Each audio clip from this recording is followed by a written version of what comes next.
बिहार चुनाव से पहले कांग्रेस में आपसी खींचातान कम होने का नाम नहीं ले रही है। जहां एक तरफ शशि थरूर अपनी तरह से गाहे बगाहे बीजेपी की तारीफ कर देते हैं, जिसकी वजह से कांग्रेस में ही उनका विरोध होने लगा है। और अब शशि थरूर के मामले को लेकर कांग्रेस के युवा नेता और NSUI प्रभारी कन्हैया कुमार की प्रतिक्रिया सामने आई है। इंडियन एक्सप्रेस को दिए गए इंटरव्यू में कन्हैया कुमार ने अपने वरिष्ठ सहयोगी शशि थरूर के पार्टी नेतृत्व के साथ संबंधों को लेकर जवाब दिया है। इंटरव्यू में कन्हैया कुमार ने वामपंथी पार्टी भारतीय कम्युनिस्ट पार्टी के साथ अपने समय को याद किया। उन्होंने कहा कि अगर कोई पार्टी फोरम के बाहर बोलता है तो उसे हटा दिया जाता था। NSUI प्रभारी ने कहा कि वाम दल ने सोमनाथ चटर्जी, PC जोशी जैसे वरिष्ठ नेताओं को निष्कासित कर दिया था। इस दौरान कन्हैया कुमार ने कहा कि मैं जब वामपंथी पार्टी का सदस्य था, उस समय अगर कोई पार्टी फोरम के बाहर बोलता था तो उसे निकाल दिया जाता था। सोमनाथ चटर्जी, PC जोशी जैसे दिग्गज नेताओं को पार्टी से निकाल दिया गया था। अब मैं कांग्रेस में हूं और पार्टी की एक खास खूबसूरती है कि आप गांधी परिवार के खिलाफ कुछ भी बोलकर भी पार्टी में बने रह सकते हैं। यहाँ इतनी आज़ादी है।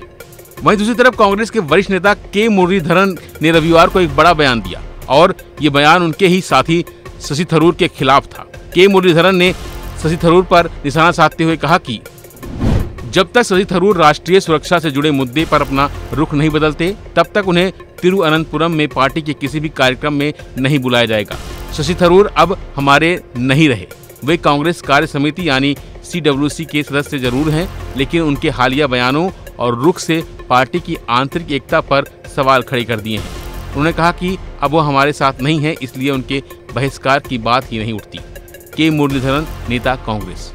Now the Rahul Gandhi statement answer is giving not Narendra Modi, but unfortunately Shashi Tharoor. So in Kerala people, we are very much upset for his performance, especially the fourth time he was elected from Thiruvananthapuram. Lot of party workers sacrificed for his victory, but he is not coming his conscience also now. The last 2 months he was far away from this constituency. So we decided that in the coming local body election, we are not ready to cooperate with him.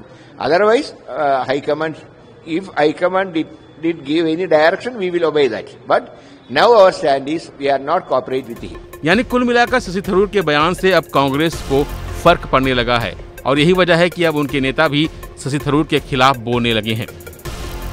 फिलहाल के लिए बस इतना ही। बाकी update के लिए बने रहिए वन इंडिया हिंदी के साथ।